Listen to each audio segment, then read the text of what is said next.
예배합니다. 아멘. 우리 하나님 말씀 요한복음 21장 10절부터 11절 말씀 보겠습니다. 요한복음 21장 11절 10절 11절 다 찾으셨으면 한 목소리로 합독하도록 하겠습니다. 합독하겠습니다. 읽겠습니다. 시작. 예수께서 이르시되 지금 잡은 생선을 좀 가져오라 하시니 시몬 베드로가 올라가서 그물을 육지에 끌어올리니 가득히 찬 물고기가 153마리라 이같이 많으나 그물이 찢어지지 아니하였더라. 아멘. 할렐루야. 오늘 2021년 추수감사절은요, 우리 적은 자들과 함께 하기로 했습니다. 오늘 여러분이 헌금하시는 그 11조 외에 어떤 목적 헌금을 뚜렷이 쓰지 않는 이상은 오늘 적은 목회자들 위해서 사용하려고 합니다. 선남 선녀가 교제를 했는데요. 그 여자 쪽에서 아버지가 갑자기 사업이 실패를 했습니다. 그래서 결혼을 할 수가 없었어요. 그리고 더군다나 아버지는 그것으로 그 병도 얻어서 도저히 결혼식을 할 수가 없었습니다. 그래서 여자는 남자한테 얘기를 했습니다. 우리가 결혼식을 할 수가 없다. 이제 우리 헤어져야 되겠다. 이유를 들어보니까 아버지가 사업도 망하고 그리고 병도 생긴 거예요. 근데 남자는 그래도 결혼하자. 그래서 결혼을 했습니다. 5년 동안 굉장히 그 어려운 그 신혼생활을 했어요. 그동안에 아버지는요, 병도 회복되고, 그리고 사업도 다시 시작하셔서 회복이 됐습니다. 선남선녀 결혼한 다음에, 그리고 아이들 생겨서, 큰아이가 5살 정도 되는 한 5년 정도 지난 시간이 지났습니다.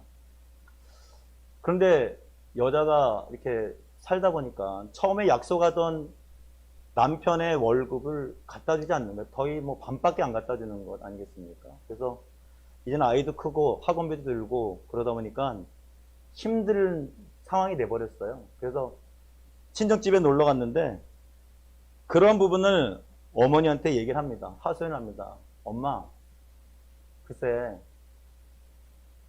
엄마 사이가 처음에 약속했던 그런 모습이 아니라 결혼하고 나니까 이렇게 저렇게 이런 불만이 많아가지고 특별히 생활비도 반밖에 안 주고 엄마한테 불만을 이렇게 털어놓습니다. 그런데 그 엄마가 듣고 있다가 결국 진실을 말합니다. 사실 너희 아빠가 회복되고 그리고 사업이 잘 된 것은 사위가 매달 얼마씩 보내줘서 이렇게 됐다. 그래서 이제는 어느 정도 사업도 회복이 됐고 아버지도 건강이 회복돼서 내년부터 받지 말아야 되겠다 이렇게 생각하고 있었다. 여러분, 그 여자분이 기분이 좋았을까요? 나빴을까요? 좋았겠죠? 근데 혹시 이런 분 계세요? 혹시 그 딸이 집에 가서 남편에게 왜 그 말 안 했냐고 그걸 빌미로 싸웠다. 네. 어쨌든 그 여자분 입장에서는 굉장히 그 감동받는 그런 일일 수도 있습니다. 옆 사람에게 이렇게 축복합시다. 지금까지 지내온 것 하나님의 은혜입니다. 모든 것이 하나님의 은혜입니다. 다시 한번 이렇게 하실래요? 은혜 받으면 하나님 안에서 크게 잘 됩니다.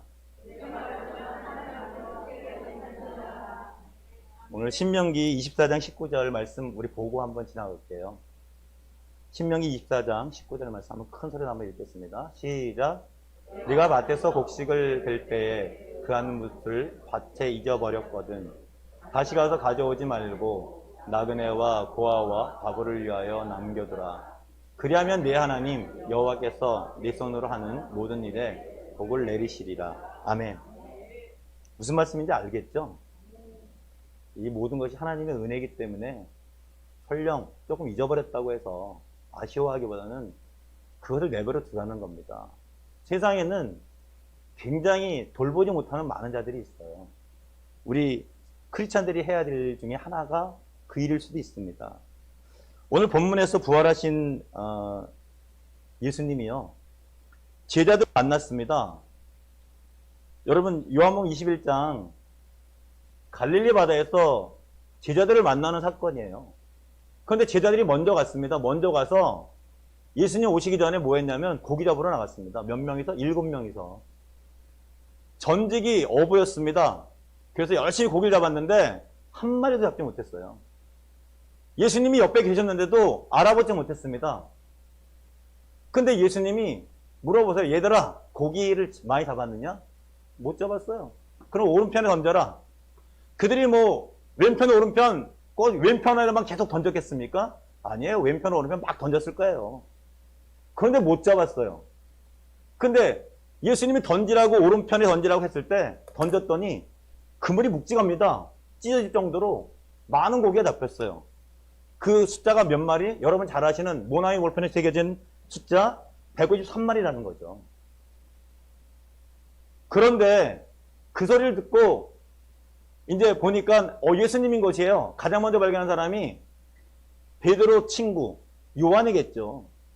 근데 베드로는 그 발견하자마자 겉옷을 두르고 물을 첨벙 들어가서 다시 또 예수님께 갑니다. 근데 예수님이 물에 나오는 그 제자들한테 조반을 준비하셨어요. 뭘 준비하셨다고요? 조반. 그러니까 다른 사람 또 못 알아들으니까 식사를 준비해 놓으셨어요. 아침을. 떡하고 물고기를. 근데 나가서 먹으려고 하니까요. 예수님 오늘 느닷없이 오늘 말씀하시는 거예요. 요한복음 21장 10절. 다시 한번 보여주시겠습니까? 예수님 이렇게 말씀하시네요. 아니요. 신명기 32장 10절이 아니라 요한복음 21장 10절. 예, 한번 읽어보겠습니다. 시작. 아멘. 오늘 예수님 뭐라고 하시냐면요. 밥을 차려놨는데 제자들한테 얘들아 잡은 생선 가져와라. 조금 가져와라. 영어 성경 보면 좀이에요. 조금. 약간. 다 잡은 거 다 가져오라는 얘기 아니라 좀 가져와 봐라. 예, 아마 베드로와 그 7 제자들이요. 아니 11 제자들이 굉장히 당황스러웠을 것 같아요. 밥 먹어야 되는데 왜 생선 가져오라 그러시지? 근데 여러분 오늘 집에 가서 한번 읽어보세요. 21장을. 예수님이 가져오라고 했는데 생선 가져온 거 없어요. 본문 내용에 생선 가져오라는 얘기를 하셨는데 베드로가 가져온 게 없어요. 그냥 세어는 봤어요. 그 숫자가 몇 마리다? 153마리예요. 여러분이 다 알고 있어요. 그물이 찢어질 정도로 꽉 찬 숫자가 153마리입니다. 예수님이 가져오라고 했는데 숫자만 세어봤어요. 그리고 그 다음에 가져왔던 소리 아무것도 없습니다. 그리고 이제 조반 먹고 예수님 말씀하십니다. 베드로에게 너 나 사랑하니? 주님께서 하십니다. 내 양을 먹이라, 치라, 먹이라 3번 말씀하세요. 그리고 그 이후에 예수님 오실 때 이런저런 얘기 네가 알 바 아니다. 그렇게 말씀하시면서 21장이 그냥 끝나버립니다. 여러분 인생을 살다 보면요. 이해하지 못하는 그런 많은 일이 생깁니다. 여러분 지금 코로나19 이거 이해되세요? 왜 이런 일이 일어났을까? 특히 전 세계 크리스찬 인구가 얼만데 하나님을 믿는 사람이 얼만데 그들의 기도가 얼마쯤 많이 됐는데 이런 질병, 팬데믹이 올까? 이해되지 않는 부분도 많을 거예요. 특별히 여러분 열왕기상 17장에 보면 엘리야 선지자가 사르밧 과부한테 떡 달라고 그러지 않습니까? 떡도 많이도 아니에요. 조금 달라고. 사도행전 14장에 보면 루스드라에 바울이 전도하러 갔는데요. 전도 잘하다가 돌에 맞아 죽습니다. 거의 죽을 뻔해요. 그래서 내버려지는 그런 그 이야기가 있어요. 그리고 16장에 가보면 전도 잘하고 귀신 쫓아냈는데 빌립보 감옥에 들어가 있어요. 누가요? 바울이요. 여러분 잘 아는 얘기입니다. 우리가 그냥 상식적으로 생각하면 그렇잖아요. 아니 선지자가 왜 먹을 것도 별로 없는 밀가루 한 줌밖에 없고 기름 조금밖에 없고 자기 아들과 만들어 먹고 죽으려고 하는 사람한테 떡 한 조각 달라 그랬을까? 그것 많이도 아니고 떡 한 조각. 그리고 열심히 복음을 전하는 바울에게 하나님은 왜 효율적 아니게 하나님 나라 확장을 시키는 게 더 목적이라면 열심히 하는 자에게 좀 더 독려해서 하나님 나라가 확장돼야 되는데 그 귀한 시간에 감옥에다 왜 바울이 들어가 있을까? 여러분 우리가 그런 의문점을 해결하려면요. 상황이 이해가 돼야 돼요. 뭐가 이해가 돼야 된다고요? 상황이요. 보세요. 엘리야가 사르밧가브한테 떡 한 조각 달라고 그랬습니다. 성경을 자세히 보면요. 떡 한 조각 먹고 그 다음에 네가 아들과 만들어 먹고 죽으려면 그 일을 해라 이렇게 돼 있어요. 그 한 조각 다 나한테 주고 걔네들이 굶어 죽어라가 아니에요. 떡 한 조각입니다. 자세히 보면 뭐라 그러냐면 하나님의 말씀이 이루어지게 하기 위해서예요. 결국 한 조각 때문에 그 집에 양식이 떨어지지 않지 않습니까? 하나님 말씀 이루려고요. 그때 그 사르밧가브가 뭐라 그러냐면 이제야 당신의 입에 있는 말씀이 하나님 말씀인지 알겠다라고 이렇게 기록되어 있습니다. 하나님이 가장 관심 있는 것은 영혼인 줄 믿으시길 바랍니다. 영혼 구원에 진짜 관심이 최고로 많으신 분이 하나님이세요. 자, 루스트라 거기서 복음을 전했는데 돌에 맞아 죽을 뻔했어요. 거의 죽었죠. 그래 내다 버렸는데 또 거기서 더베로 가지 않습니까? 갔다가 다시 또 루스트라로 돌아와요. 여러분 이거 진짜 내가 죽을 뻔한 곳에 쫓겨났는데 다시 또 가요. 이거 있을 수 없는 얘기입니다. 모세도 애굽에 다시 안 가려고 하잖아요. 근데 바울은 갑니다. 왜 가느냐? 하나님이 만든 사건이에요. 상황을. 나중에 어디서 누굴 만나냐? 여러분 잘한 디모데를 만납니다. 디모데를 바울이 거기서 만나는 거예요. 그럼 디모데는 그때 뭐 하고 있었을까요? 바울이 그런 거 다 보고 있었던 거죠. 저 사람 진짜 하나님의 사람이구나. 느끼고 하나님의 사람의 아들이 되지 않습니까? 신앙의 아들. 그래서 디모데가 바울이 그토록 죽으면서까지 보고 싶어하던 사람이 디모데 아니겠습니까? 빌립보 감옥 왜 들어가게 하셨을까요? 귀신 들린 자도 쫓아냈는데 아니 보상은 감옥이에요. 이해가 잘 안 되잖아요. 근데 상황은 거기서 누구를 만났냐면 예수를 관리하는 전옥을 만나지 않습니까? 그 가족들이 다 구원받지 않습니까? 하나님이 뭐에 관심이 있다고요? 영혼구원에 관심이 있습니다. 오늘 여러분이 모이신 것도 예배드리는 것 작게는 우리의 삶 속에 어떤 하나님의 은혜를 이제 우리가 체험하려고 나와 있지만 실제는 여러분을 통해서 하나님 영혼구원에 복음을 전하라고 이곳에 여러분을 모으신 줄 믿으시길 바랍니다. 한 사람도 예외 없이 내 뜻대로 온 사람은 없어요. 하나님의 섭리와 예정과 그런 계획 속에 여러분이 오늘 이 자리에 앉아 있다는 겁니다. 오늘 왜 가져오라고 했을까? 베드로는 왜 가져오라고 했는데 고기만 쉬고 있었을까? 여러분, 이 하나님이 하셨다는 거 알잖아요, 제자들요. 그러니까 뭐 11조 내려고 10분의 1 세려고 계속 쉬고 있었나요? 그럴 수도 있어요. 10마리 잡으면 한 마리 드려야 되겠다. 좀 가져오라니까 몇 마리인가 다 쉬려고 그럴 수도 있겠죠. 말씀드렸습니다. 153마리는 어떤 숫자냐? 여러분 이거 153마리 뭐 무슨 어떤 숫자적인 개념으로 이거 풀이하면 안 됩니다. 잘 읽어보시면 자 그물이 찢어지지 않을 정도로 꽉 찼다 그랬지 않습니까? 꽉 찬 숫자인 것이에요. 요한이 왜 이거 요한복음 쓰느라 요한 아니겠습니까? 왜 153마리를 꽉 적어놨을까? 의미가 있는 거예요. 꽉 찬 숫자다. 근데 만약에 그물이 더 컸었다 그러면 153마리밖에 안 주셨을까요? 아마 더 크게 주셨을 거예요. 그 그물이 제자들의 그물이 그만했기 때문에 153마리 줬다는 거예요. 그런데 그것이 어떤 의미냐? 꽉 찬 숫자라는 거죠. 여러분의 그릇이 크면 클수록 하나님의 은혜는 꽉 차게 될 줄 믿습니다. 이 잡은 고기는 한마디로 얘기하면 은혜입니다. 따라해봅시다. 잡은 고기는 은혜입니다. 아셨죠? 전문가리라고 자부하는 베드로와 친구들이요. 밤새 동안 못 잡았어요. 고기 한 마리 못 잡았습니다. 그러니까 전적인 하나님의 은혜인 것이에요. 예수님이 옆에 있는데도 뭐 잊어버리고, 예수님 만나러 갔는데도 잊어버리고, 고기 잡으러 갔던 베드로와 친구들에게 하나님은 은혜로 고기를 주셨어요. 그러니까 고기는 은혜입니다. 따라서 가득 찬 고기는 가득 주신 하나님의 은혜라는 것 아니겠습니까? 여러분, 은혜는 누구만 주느냐? 하나님만 주실 수 있습니다. 여러분, 주위에 있는 우상들을 생각해 보세요. 아무것도 안 했는데 뭔가 복을 주는 신들이 있습니까? 쉽게 여러분들 무당한테 복을 받으려고 가는 사람들이 어떻게 합니까? 3천만 원짜리 굿, 2천만 원짜리 1억짜리 막 하지 않습니까? 돈 안 주면 벽도 안 빌어져요. 쉽게 얘기하면. 그런데 하나님은요, 아무 일도 하지 않고 일을 하지 아니할지라도 은혜를 주시는 하나님 아니시겠습니까?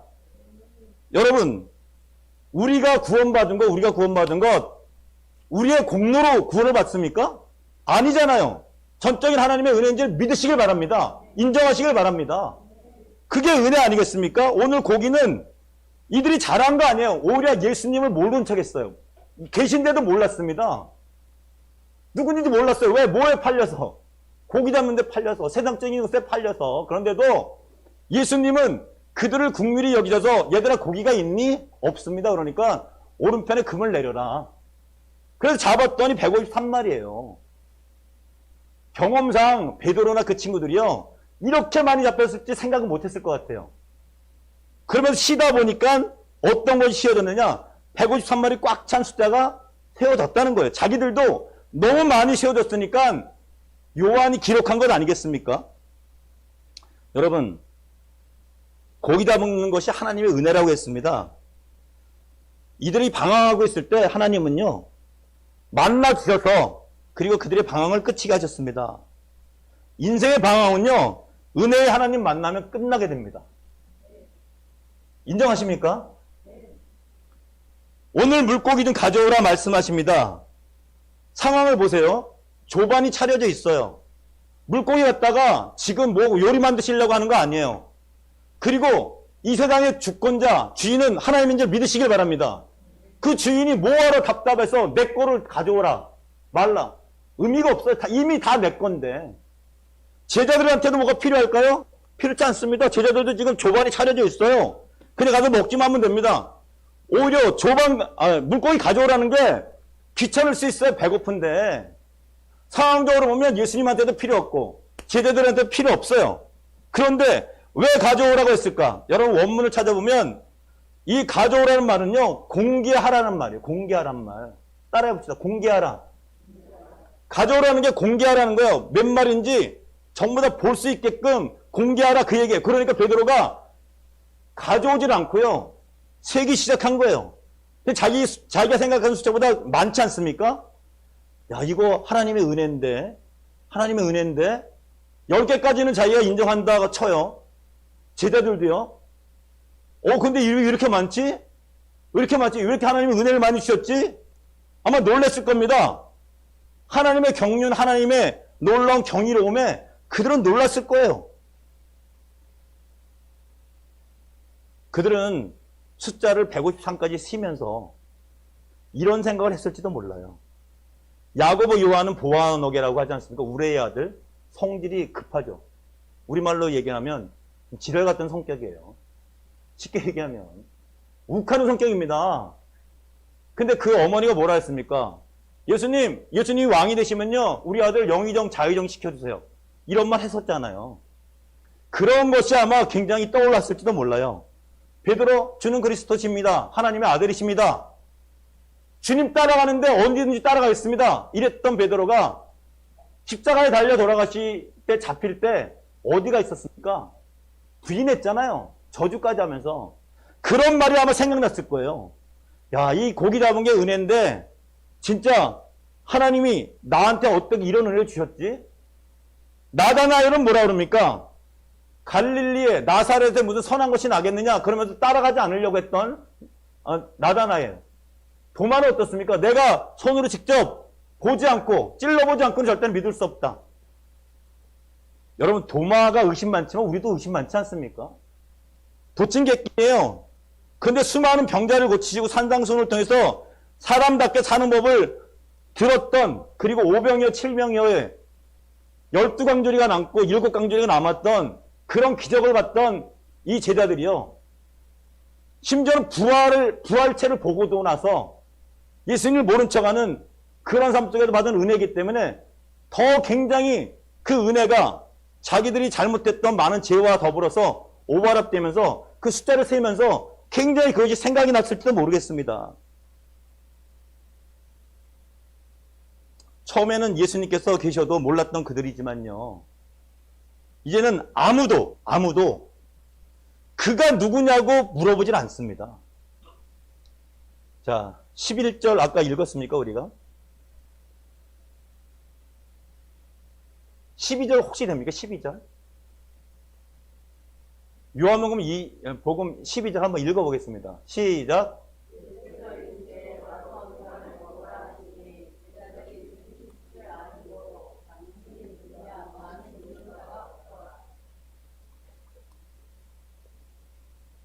성경이 기록된 것은요, 한자 한자도 그냥 기록되는 게 아니지 않습니까? 의미가 있어요.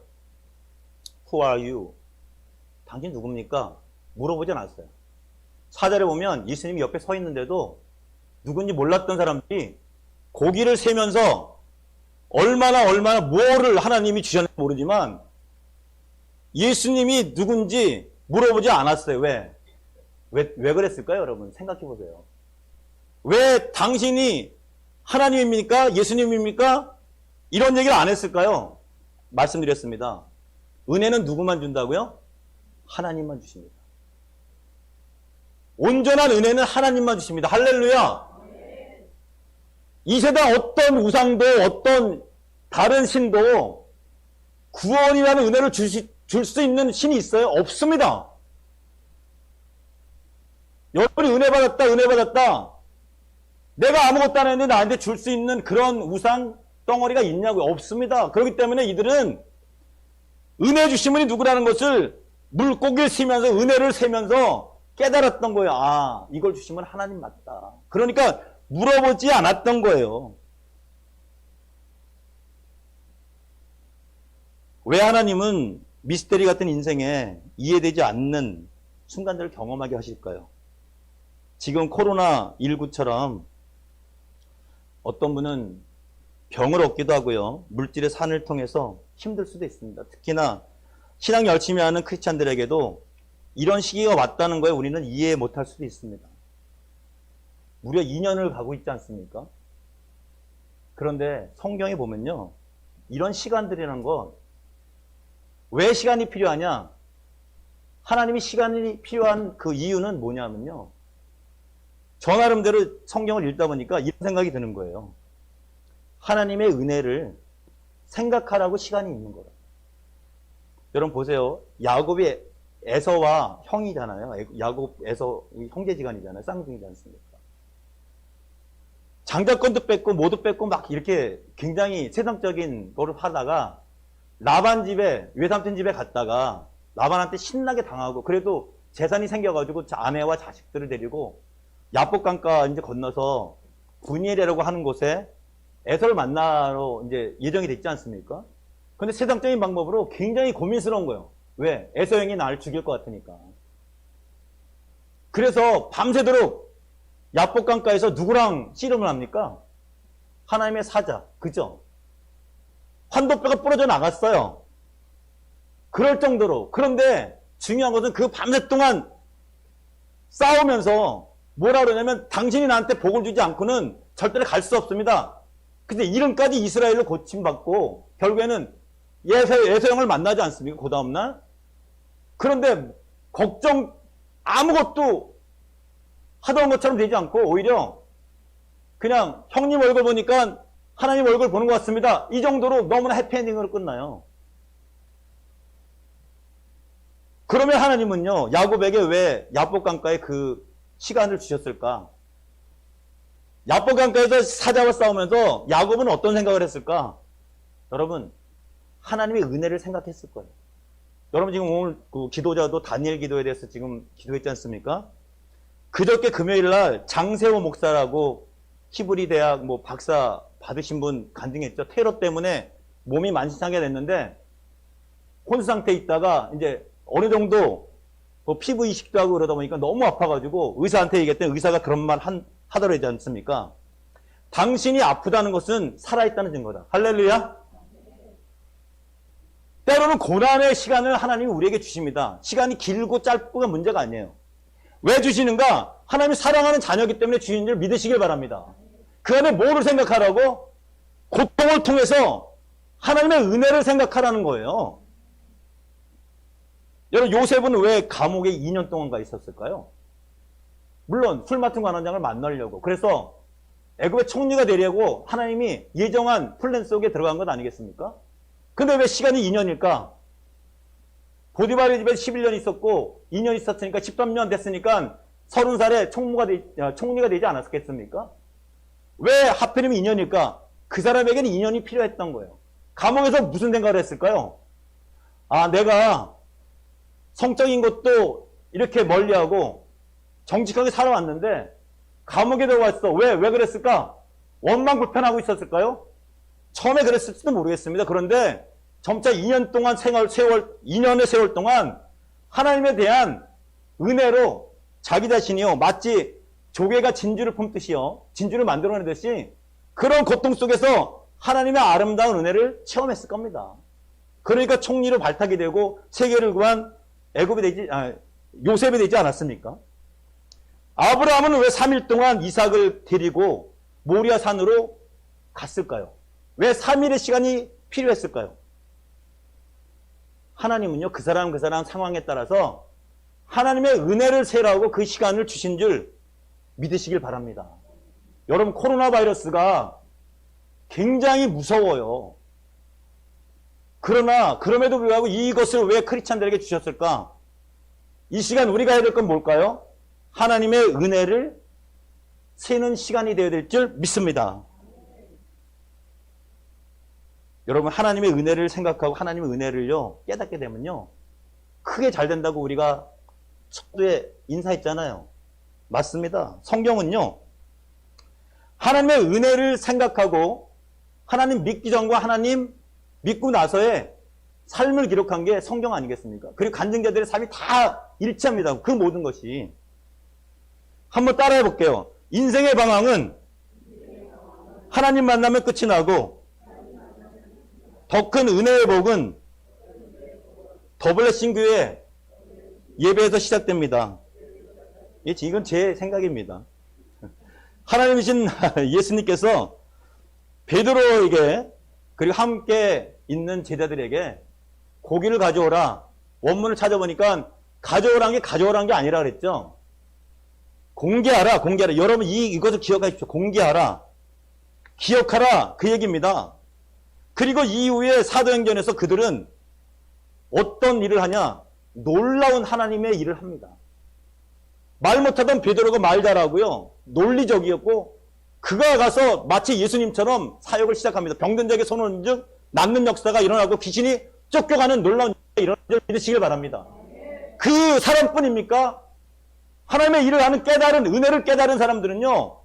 무슨 빽이 있는지 어떤 은혜인지 정말 놀라운 일을 했습니다. 누가 하셨습니까? 하나님이 하신 겁니다.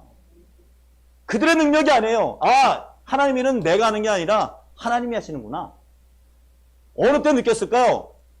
사도행전하고 요한복음이 이어지는 게 요한복음 21장에 오늘 읽었던 부록이라고 얘기도 하는 사람이 있어요. 그런데 이 부록은 진짜로 필요한 거예요. 왜?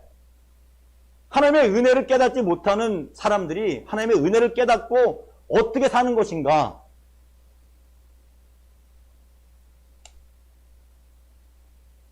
오늘 추수감사절입니다.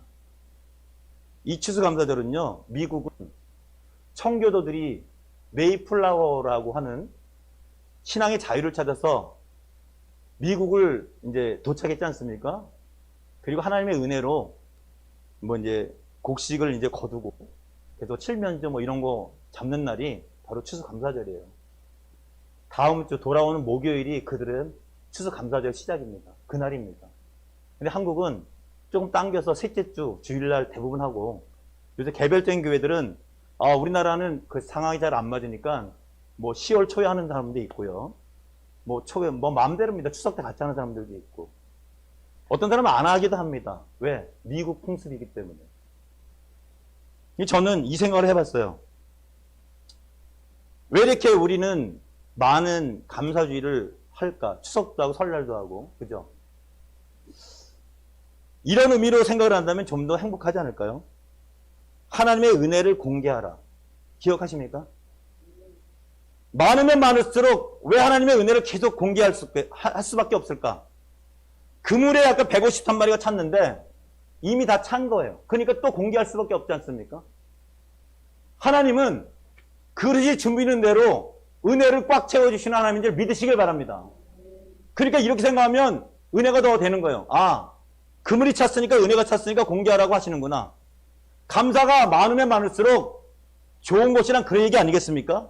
혹자는 이런 얘기를 합니다. 미국에 있는 것을 왜 우리 한국에서 적용시키느냐? 그럴 수도 있죠. 그런 생각을 다시 하면 감사는 많으면 많을수록 좋다는 거죠.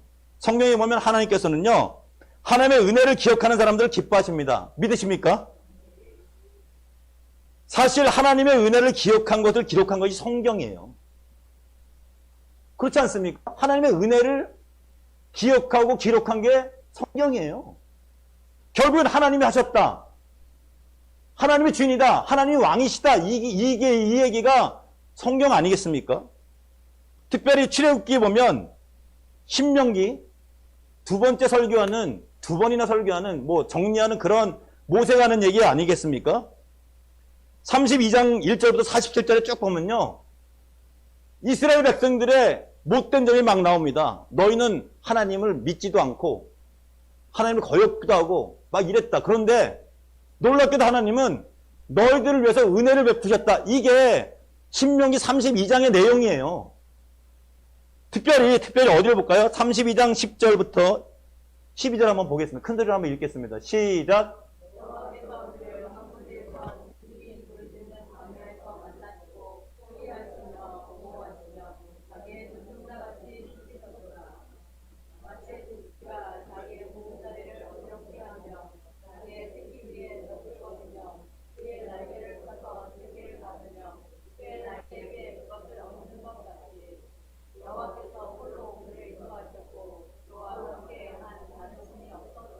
아멘. 여러분, 출애굽기 여러분 잘 아시잖아요. 광야 40년의 이스라엘 백성들의 여정기.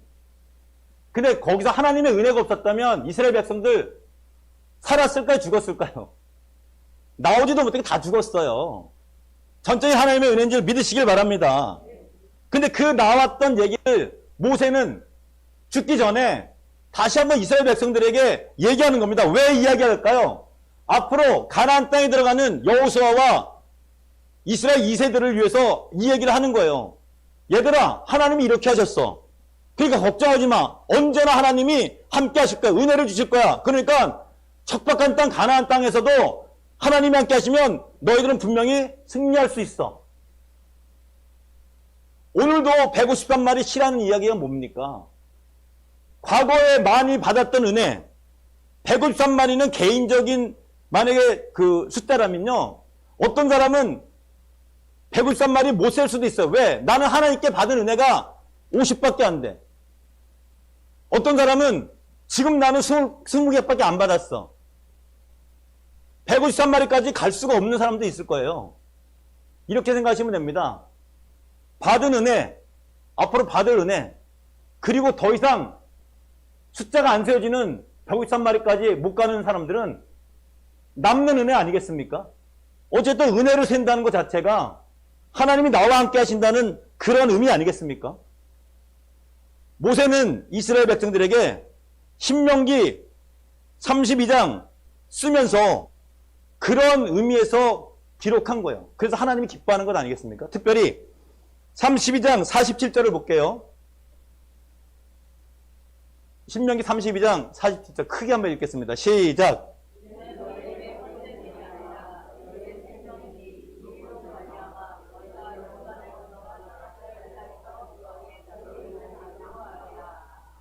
아멘. 이렇게 쓴 것, 하나님의 은혜 주신 것은요, 헛된 일이 아니라는 거죠.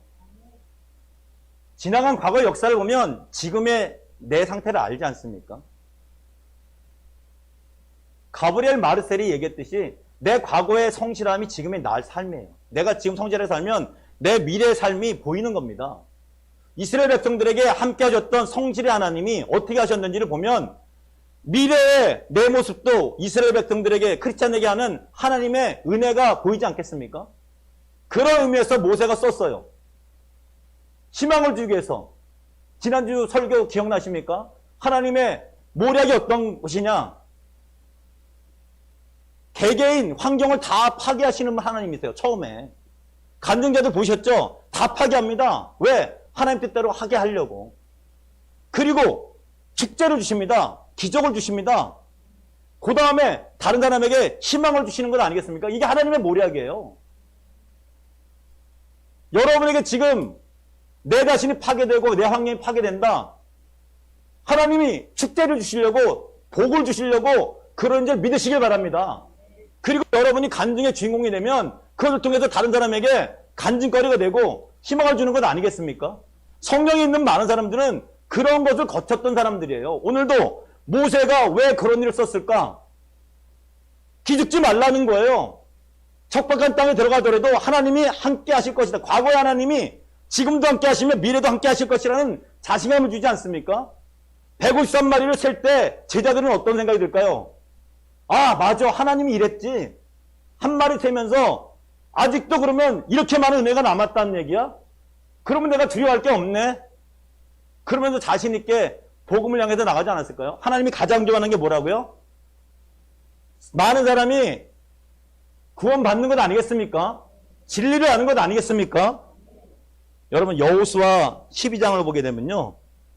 여호수아가 정복한 왕들의 이름을 쫙 적어놨어요. 재미없어요.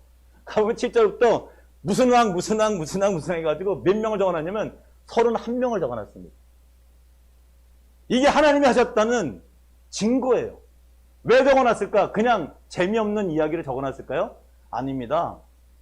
여호수아 13장 1절을 볼게요. 왜 적어놨는지. 자, 읽어보겠습니다. 시작.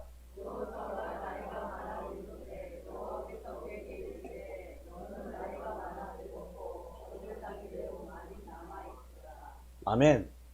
하나님이요, 여호수아가 나이가 늙었으니까 적으라는 거예요. 하나님은요, 어떤 사람에게만 은혜 주지 않아요. 모든 사람에게 다 은혜 주시는 공평하신 하나님인 줄 믿으시길 바랍니다. 네가 나이가 많이 들었다. 여호수아야, 너 정복 열심히 전쟁 잘했다. 수고했다. 그러나 네가 너무나 많아. 그렇기 때문에 네 후손들에게 하나님이 하셨다는 것을 읽고 좀 기록을 좀 해줘. 내가 앞으로도 할 거니까. 희망을 주기 위해서 기록했다는 것을 여러분 기억하시길 바랍니다. 그러면 오늘 요한복음 21장 10절 가져오라. 은혜를 공개하라. 이 얘기 아니겠습니까? 왜 하셨을까요? 하나님께서 하셨다는 것을 알게 하기 위해서. 그런데 그 은혜는 제자들에게서뿐만 아니라 단지 그들의 공로가 아니라 은혜로 주셨기 때문에 우리에게도 소망이 있지 않겠습니까? 왜 누구를 위해서? 제자들과 차세대들을 위해서. 하나님께서는 언제나 함께 하시며 은혜를 줄 것이다라는 의미에서 고기를 공개하라, 세워보라 이런 얘기를 했던 거죠. 가져와봐라 이 얘기를 한 것입니다. 오늘 추수감사절입니다. 추수감사절이 여러 번 있는 거 뭐 때문에 있다고요? 감사하라고요. 은혜를 세워보라고요. 왜요? 하나님께서 하셨다는 은혜를 세우라는 겁니다. 누구를 위해서 했을까요? 현대를 사는 여러분과 기독교인들에게 그리고 예수를 믿지 않는 이방인들에게도 세워보라고 추수감사절을 만드신 것 아니겠습니까? 디모데전서 2장 4절을 한번 볼게요. 자, 읽습니다. 시작.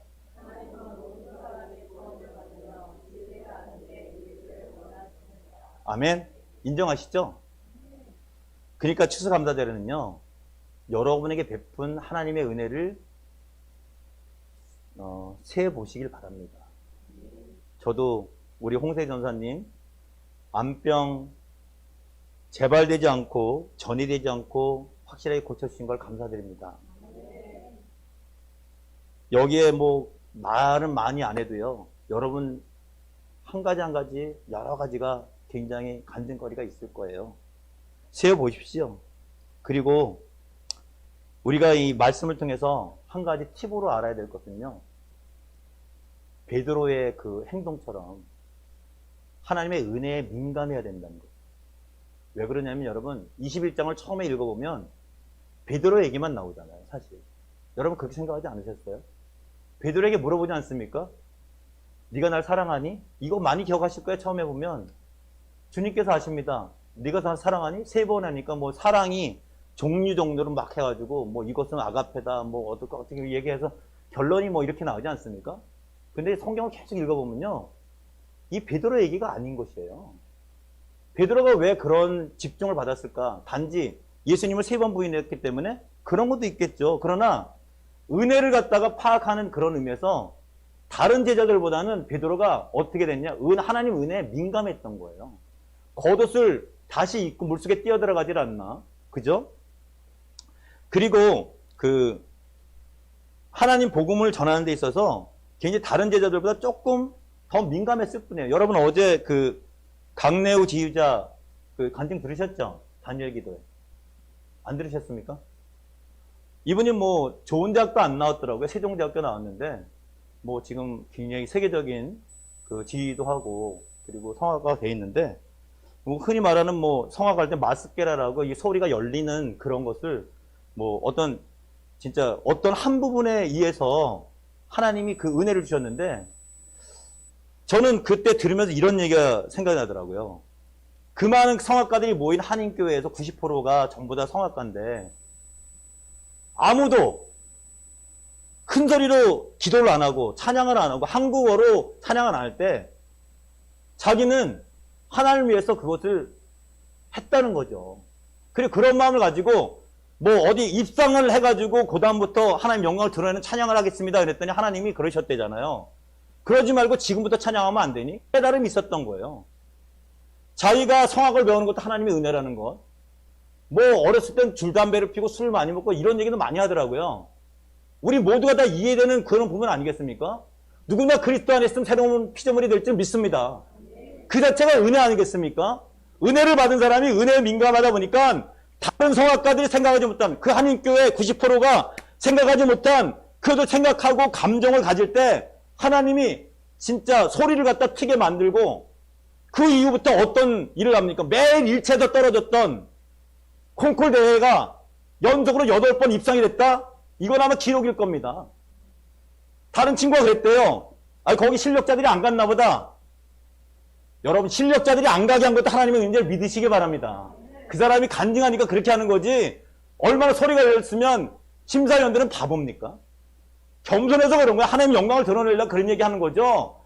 이거는 하나님이 하셨다는 것밖에 이야기가 안 되는 거예요. 그러니까 은혜로 나와서 간증자가 다 뭐 성악가들 부숴놓고 할렐루야 진짜 이래서 다 듣게끔 하고 하게끔 하지 않습니까? 이러한 놀라운 일이 더블레싱 교회도 일어나길 주님의 이름으로 축원드립니다. 뭐에 민감해야 된다고요? 하나님의 은혜에, 옆 사람에게 축복합시다. 하나님 은혜에 민감합시다. 여러분 이 소리 이제 잘 들으세요. 시간을 주시고 베푸신 하나님의 은혜를 생각하라고 하신 이유가 뭘까요? 왜 가져오라고 했을까요? 지금까지 은혜 속에 살았으니 앞으로도 하나님의 은혜가 있을 것이라는 믿음을 주시기 위해서 그렇게 하신 거예요. 여러분의 믿음이 회복되길 주님의 이름으로 축원드립니다. 그러면 왜 153마리 꽉 차게 채웠을까? 어떤 분은 지금까지 받은 은혜가 153마리일 수도 있고요. 어떤 분은 50밖에 안 돼요. 앞으로 남은 것, 세지 못하는 은혜는 앞으로 하나님이 주실 줄 믿습니다. 그리고도 더 남는 은혜가 있다. 미래 받을 것까지도 다 받았는데 100밖에 안 돼. 그러면 53은 어떤 은혜일까? 여러분, 베드로에게 하나님께서 하신 말씀을 기억하십시오. 오늘 잘 들으시면 됩니다. 왜 예수님은 그 이후에 베드로한테 내 양을 먹이라, 내 양을 치라, 내 양을 먹이라고 했을까? 자, 가져오라고는 했는데 베드로는 계속 세기만 했어요. 은혜를. 고기를 셌습니다. 그리고 예수님도 제자들도 그 고기를 먹었다는 얘기 아무것도 없어요. 그러면 예수님이 그 이후에 먹이라 치라 먹이라 한 것은 무엇을 가지고 먹이고 치고 했을까요? 저는 생각에 꽉 잡은 고기로 먹이고 치고 먹이었을 줄 믿습니다. 여러분, 이제 여러분 삶 속에 하나님을 잘 섬기지도 않았는데 은혜를 주셔서 여러분의 생활에 풍족하게도 하시고 때로는 좀 부족하기도 하지만 은혜로 뭘 주셨어요. 이게 왜 주셨느냐? 먹이고 치고 먹이라고 주신 줄 믿으시길 바랍니다. 왜 그러냐면요. 디모데후서 2장 4절을 볼게요. 디모데후서 2장 4절. 자, 읽습니다. 시작.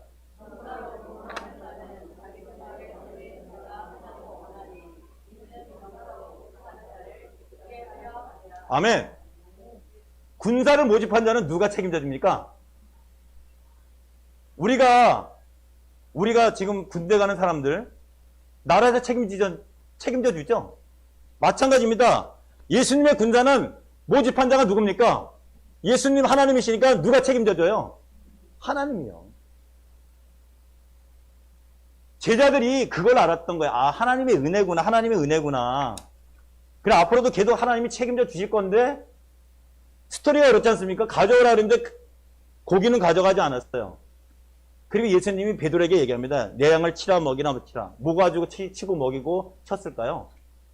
하나님 주신 은혜 153마리 그거 가지고 치고 먹이고 치인 줄 믿으시길 바랍니다.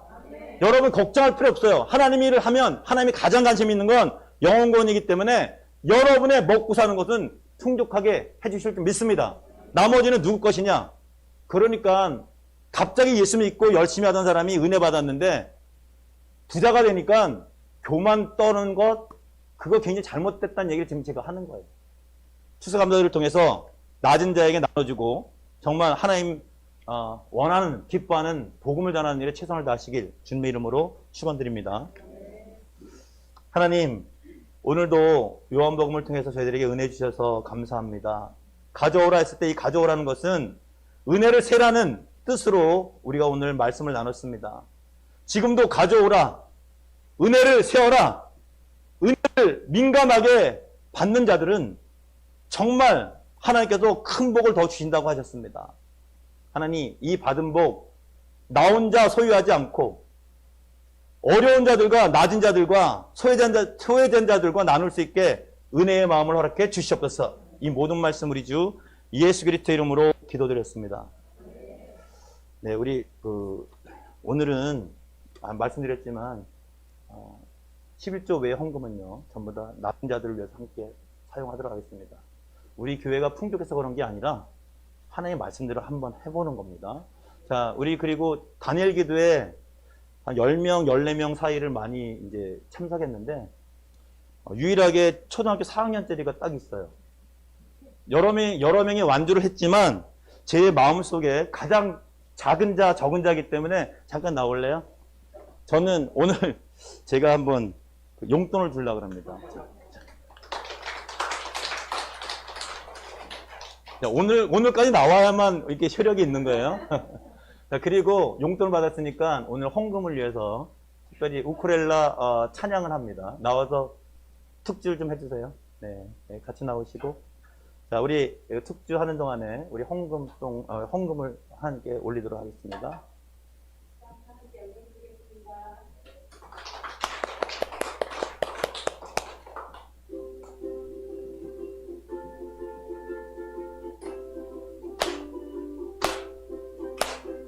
아름다운 마음들이 모여서 은혜 나누며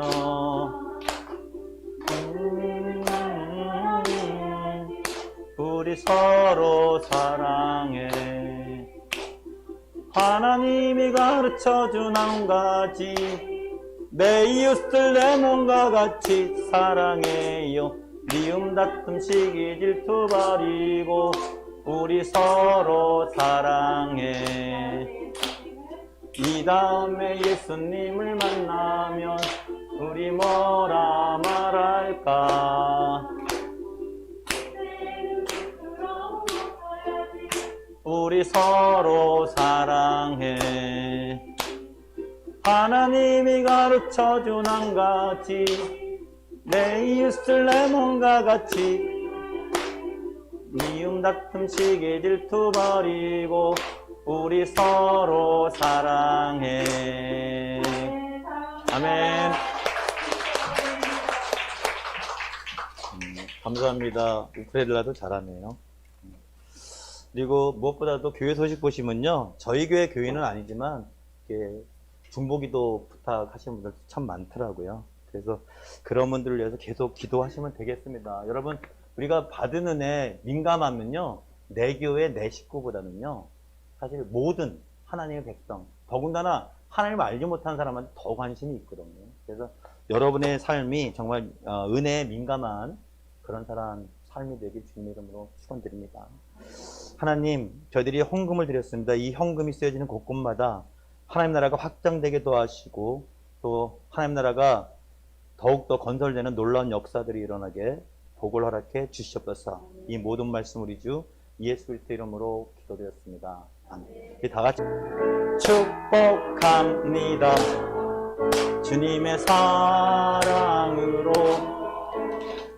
이제는 우리 주 예수 그리스도의 은혜와 하나님 아버지의 무한하신 사랑과 성령님의 교통충만 인도하심이 오늘 예배 드리고 돌아가는 사랑하는 권속들 위해, 특별히 대한민국 교회들 위해 지금부터 영원토록 함께하기를 축원합니다. 아멘.